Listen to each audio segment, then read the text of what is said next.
Ladies chika, relasyong Don Bell parang dong yan kung ilaban ang relasyon. Matatag pa rin ang Don yan couple sa kabila ng mga blind item ukol sa isang power couple na nanganganib ang pagsasama at iba pang issue na ikinaharap nila ng ilang mga taon.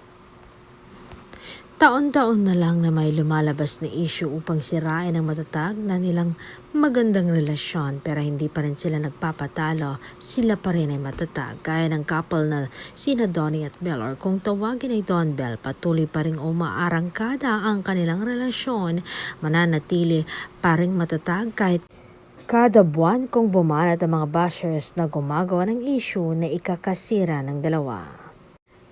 Pero ayon niya sa dalawa, matatag sila dahil kasama na nila ang Diyos sa laban.